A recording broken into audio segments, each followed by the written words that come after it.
এই ভেটকির নাম শুনলেই প্রথমেই যে রেসিপিগুলোর কথা আগে মাথায় আসে সেগুলো হচ্ছে ভেটকির পাতুরি, নয়তো সর্ষে ভেটকি। তাই একঘেয়েমি দূর করতে আজকে আমি বানিয়েছি ভেটকির অন্যরকম একটা রেসিপি। সবুজ রং দেখে কি মনে হচ্ছে পালং শাক দিয়ে বানিয়েছি? না না, একদমই না।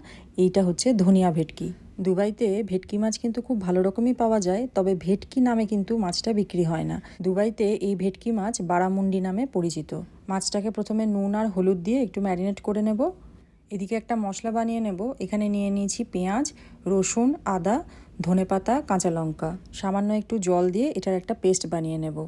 এদিকে মাছগুলোকে হালকা ভেজে নিতে হবে। ভেটকি মাছ এমনিতেই খুবই নরম হয়, ভেঙে যাওয়ার চান্স থাকে। এখন ওই তেলের মধ্যেই যে মশলাটা বানিয়ে রেখেছিলাম সেটা দিয়ে দিলাম। একটু নাড়াচাড়া করে এর মধ্যে দিয়ে দেব ফ্যাটানো টক দই। মশলার মধ্যে দিলাম জিরে গুঁড়ো, স্বাদ মতন নুন, স্বাদ মতন চিনি, আর লাস্টে গরম মশলার গুঁড়ো। এরপর সামান্য একটু জল দিয়ে ফুটিয়ে নিতে হবে। তারপর হয় মাছগুলোকে গ্রেভির মধ্যে দিয়ে দিতে হবে, নয়তো গ্রেভিটা মাছের উপরে ঢেলে দিতে হবে। ভীষণ চটজলদি আর টেস্টি একটা রান্না। পুজোর যে কোনো একটা দিন এটা ট্রাই করতে পারেন। তার সঙ্গে যতবার এটা মুখে নেবেন গরম ভাত দিয়ে মেখে, প্রতিবারেই একটা শীতকাল শীতকাল ফিলিং পাবেন, একদম গ্যারান্টি।